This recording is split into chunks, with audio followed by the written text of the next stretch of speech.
Home sweet home. Man, it's good to be back. Hello, everyone, and welcome to Let's Talk Raptors. I'm your host, Esther, my channel where you get reviews, analysis, predictions, and hot takes on all things Raptors as well as some NBA. So, the Raptors had their game against the Brooklyn Nets today at Scotiabank Arena at home with 100% capacity crowd. And it was a pretty exciting game. So without further ado, let's talk Raptors versus the Nets on a back-to-back. So you expected the Brooklyn Nets to come in this game with some sort of more energy after getting blown out by the Raptors yesterday, and that's exactly what they did. Their defense looked a lot more better. They continued to play zone, which was a little bit effective yesterday. It caused Raptors a little bit of problem. The game was going back and forth. Eventually, in the start, it was Pascal basically getting everything at the bucket, trying to keep the Raptors afloat because Gary Trent was struggling and Scotty Barnes was contributing into it. And Malachi was doing what Malachi was supposed to be doing, which was assisting the ball, getting into the paint, shooting it out, hoping that people are able to nail the shots that he's creating for them. And Brooklyn Nets were doing the same thing. The game was going back and forth. The Raptors took about an 11-point lead by mid-second quarter, which deteriorated afterwards. And then in the third quarter, the Brooklyn Nets took, an 8-point lead. And in the fourth quarter, in the start of the fourth quarter, neither team could score. So the score was remaining at 81-89 with Brooklyn leading. But then, the Raptors started to lock down on the defensive end, block shots, make sure that, nobody's getting to the rim that easily. And the Raptors eventually cut into the lead. We're down by, I think it was 4 points. Malachi gets the ball from Scotty Barnes, from Gary Trent Jr., and just nails a three-pointer right in Patty Mills, or it was Seth Curry, one or the other's face, and the crowd starts roaring, right? And we go to the other side. We get a defensive stop. Then the Scotty Barnes comes from, Scotty Barnes has the ball down in the post. He's looking to pass the ball, but nobody can get it. The clock is running out. He turns around and shoots a fadeaway and lets the Brooklyn Nets hear about it. He goes, "Rah!" And the crowd roars. We're up by 1 point, but we can't, LaMarcus Aldridge, veteran, steps in, nails a two-pointer, gets fouled, nails that shot as well, and eventually puts them up by 2 points. We go to the other side. Pascal fouls out. No, he fouled out on our side. But basically, Gary Trent Jr. hasn't had a good game at this time, and he just decides to, hey, fuck this, let's do this. Ice in his vein, does a teardrop, ties us up. We go to the other side. Pascal gets fouled out on a ticky-tacky foul, but he did commit the remainder of the other fouls. So he fouls us, so now we don't have anybody to be able to shoot the ball because we're not playing with Freddie. We don't have OG either. So Gary Trent decides to say, I got this shit. And he, starts going at the rim, gets fouled, gets two free throws, puts us up by 2. And then, eventually game goes back and forth. They're down by 3, Brooklyn. And, off of a Patty Mills miss, the ball gets tipped out to Seth Curry at the half-court point.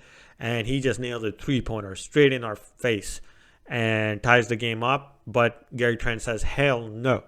He goes to the other side, scores. I think it was a no-look pass to Thaddeus Young or something like that. Puts us back up by 2 points. Then, there's about 30 seconds left.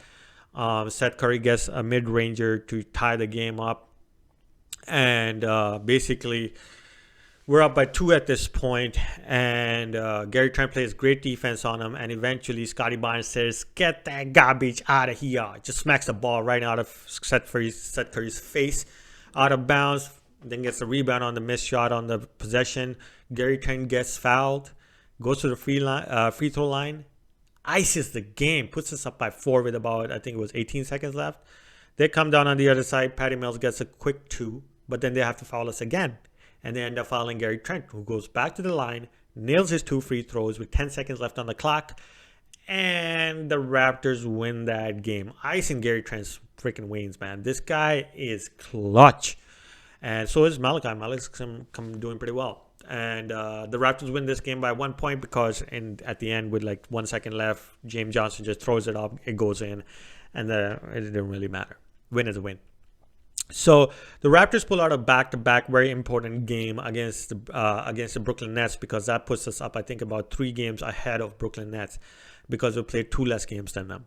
So that's very, very good for the Raptors moving forward because it allows us to get into the playoffs. So that's my first key takeaway. It allows us to move up into this 6th seed. I think Boston lost today, so that is even better for us.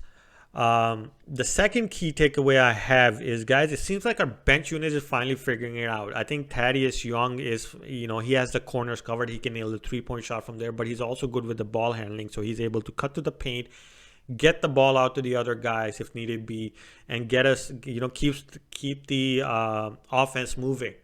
And now with Malachi getting the minutes in replacement of Fred VanVleet, now finally I think Nick Nurse will get it through his head that Malachi should be in charge of the second unit. He should be the primary point guard. The way this kid was passing, the way he had everybody moving around, running the floor, doing everything, getting to the paint and then shooting it out to everybody, he can get those bench guys their shots in good spots.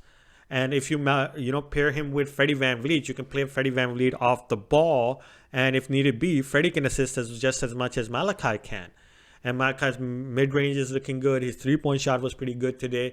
So that seems like it's a good step for our bench, especially if you're going to play Malachi. Chris Boucher was doing the dirty work underneath the basket just like he always does. Precious Achiuwa, who's coming into his own, even though today's game wasn't up to the standard he had yesterday or the game before that. And Thaddeus Young is doing damn well as well. So our 4 guys coming off the bench, very good, especially when we get OG and Freddie back. That just puts us a step higher. And I honestly feel like we're going to make a pretty good run at the 6th and the 5th spot because Cleveland is starting to lose a couple of games. The third key takeaway I have, guys, is that the young guns are finally stepping up. Precious is doing damn well. Scotty Barnes, it seems like after the 2 blowouts, he's put it into his mind that, hey, I'm gonna do all the dirty work, get as close to the basket because nobody can stop me near the basket. And Malachi is finally showing Nick Nurse what we all thought he could be, and that is somebody who is just good at running the floor, getting everybody involved, and then if necessary he can still get his shots. Whether it's getting to the net or 3-pointer. Yes, his 3-point shot can still improve, but it's good to see.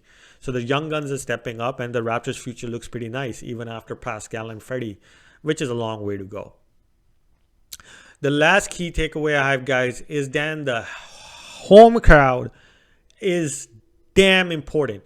It finally felt like a game that the Raptors were playing in Toronto. Okay? The crowd was roaring. The crowd was dancing. They were booing the hell out of Goran Dragic, which was hilarious because of what the hell he did to the Raptors. And it was just a damn good game to watch. Even if he would have lost this game, the way the crowd was going at it, the way the players were enjoying being cheered for, it was a beautiful sight to see. And I think it's very important for the Raptors to have that going forward, especially if we get into the playoffs.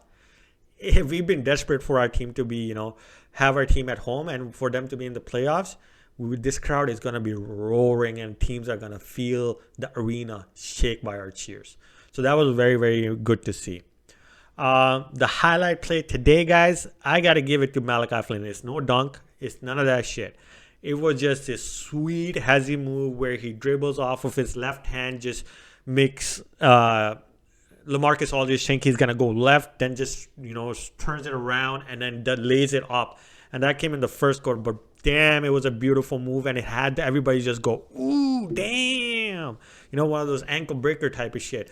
So it was very, very nice to watch. I think you guys should check it out. It's probably going to be one of the most, played highlights for the Raptors for the next few weeks. So I don't know who we play next, but I will try my best to do that video because I'm expecting my baby girl tomorrow. So wish me luck. Hopefully she's born healthy and happy. And that's a lot for you guys for this video. Hope you guys enjoyed that content. Please hit that like and subscribe button. Help my channel grow. And I will see you guys when I see ya. Hope you guys enjoyed.